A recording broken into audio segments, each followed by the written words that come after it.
I am thrilled to have our very first guest, Tom Manzo. Tom is my new partner, or one of my new partners at Szaferman Lakin. Tom has been with Szaferman since 2009. Tom mostly handles personal injury matters, and I'm going to let him talk a little bit about that. So we're going to introduce Tom and see what he has to say. And in keeping with what we're all about here, if you stay to the end, so without further ado, welcome, Tom, and good morning. Good morning, Sam. Thanks for having me. I'm excited to be on Saturday with Sam. This is, an appearance that, we all strive for in life, to get the chance to come on and be live with you. And I see on the right people flooding in. It's so nice to see the names, and good morning to you all. And it is a beautiful day today, and it's good we do this now, because I don't know if you'd be joining us at 2 in the afternoon when it's like 58 degrees outside in this otherwise crazy winter we've had. So it's nice to be on with everybody. As Sam said, I'm an attorney and a partner here at Szaferman Lakin. I have been here since 2009. It is a fabulous law firm here in Lawrenceville, and we do all types of work, and I do personal injury work. Never in a million years thought I'd be doing this type of work, but as I progressed and I found myself here, I couldn't see doing anything else. I really enjoy it, and it's. So nice. I'm going to stop you a second, Tom. So Yeah. why don't we, give a sense? So we say personal injury because we know what that means, and I always say, that's sort of the motor vehicle slip and fall kind of stuff. But personal injury sort of encompasses quite a lot of other areas that people may not be as familiar with. So why don't you touch on some of the things that you handle and sort of have a niche about? Sure. Thanks, Sam. Yeah, and it really does involve, of course, auto cases, slip and fall cases. People are familiar with those. Even product liability cases or toxic tort cases. These are exposure cases. So these are things that people see. They see commercials. They see ads. It's something that the public is familiar with. But really, there are other areas that fall under that personal injury umbrella. Nursing home work, for example, that's something that our law firm specializes in. And in addition to that, and it's unfortunate, but it is a different pandemic than the one everybody talks about.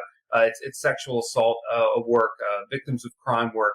A lot of people don't realize that you don't only have criminal avenues that you can pursue after that type of horrible occurs to you, but there are also civil avenues that you can pursue.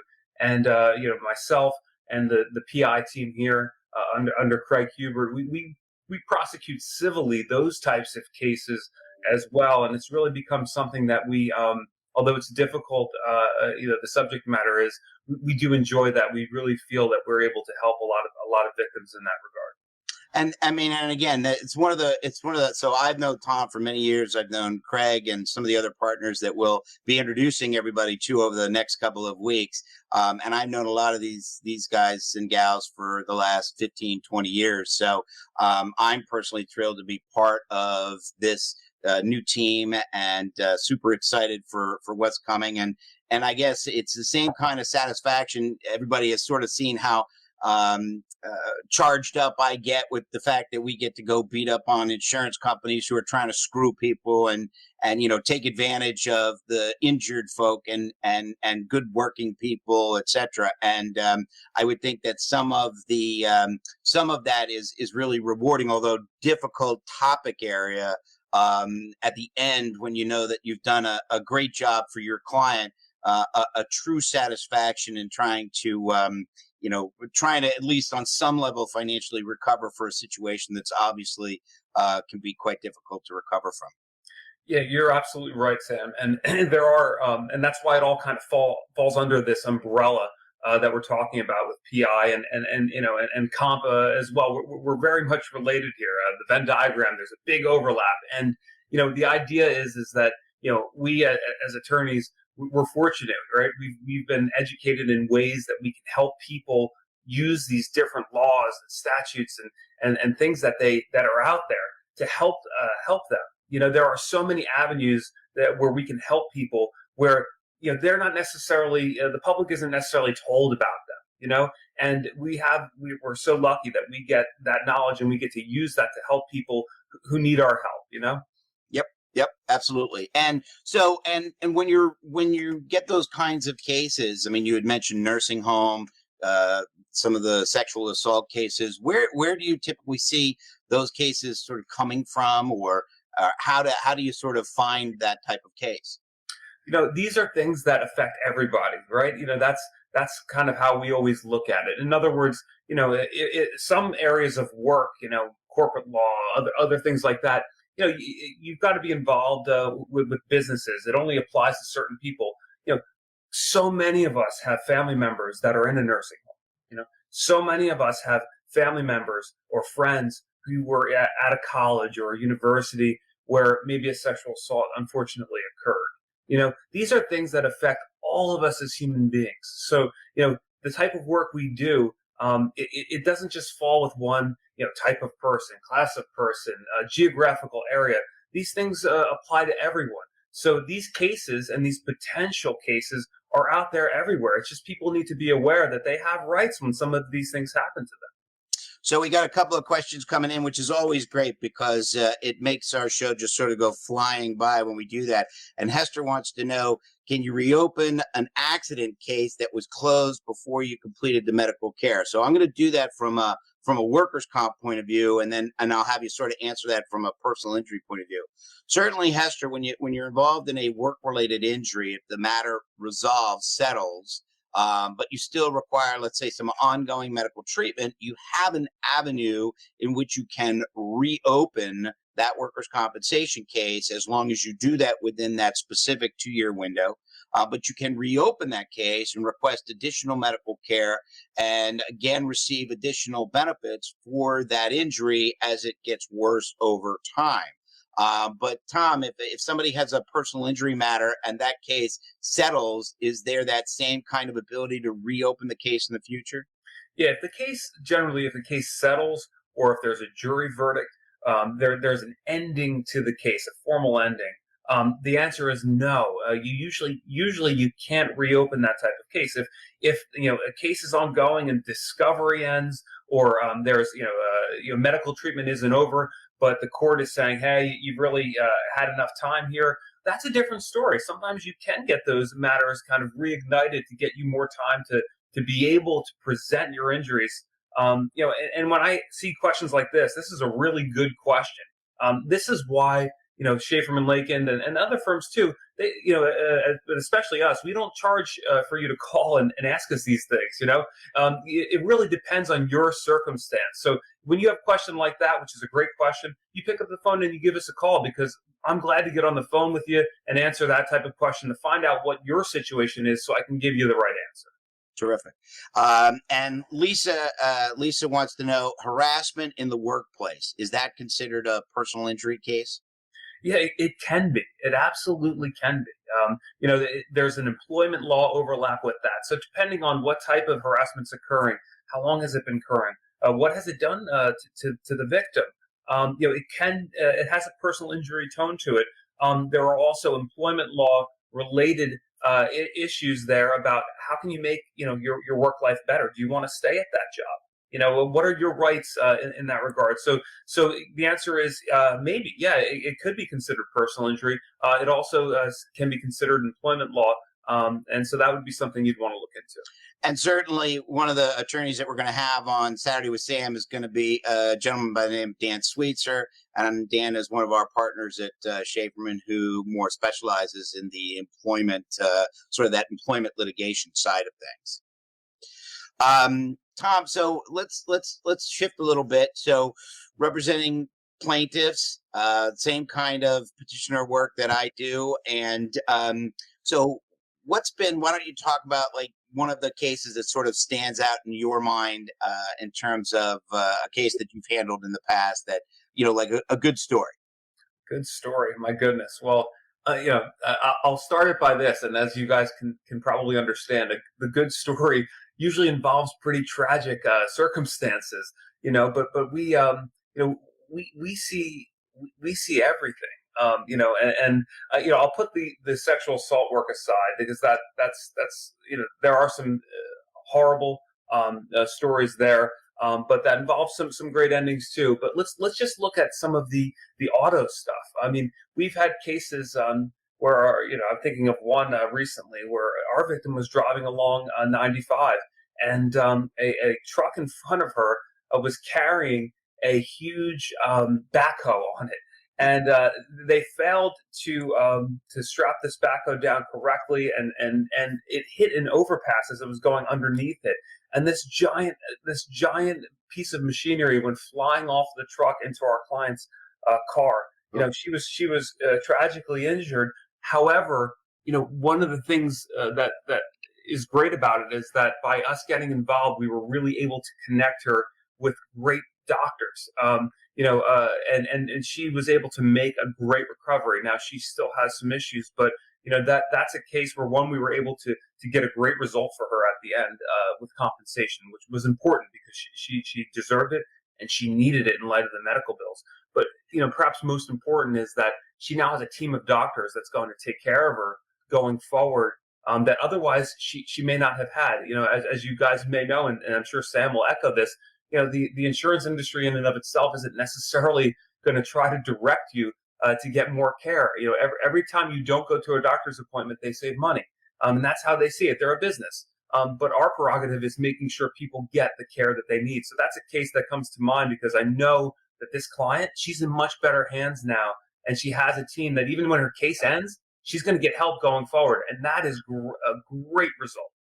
And I have to say, one of the things that I'm really super excited about now being part of Szaferman is that there's a much larger pool of resources that we can now offer our clients in terms of just being aware of different doctors, different organizations that people are part of, and just to be able to offer a greater amount of services to our clients is another reason why we were so excited to be part of this new team. So, okay, terrific. So one of the things that we always try and do is during our show is present at least some topic area that is specific. So a specific good piece of information that otherwise may be convoluted out there or may not be as known, and sort of a practical thing that if you go and do this right now, then you can see where you are and maybe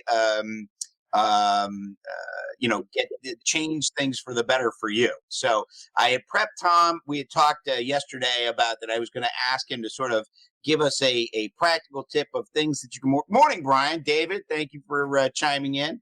But a practical tip that Tom can give to everybody to go and do right now, so you can try and help yourself. So, Tom, what did you come up with?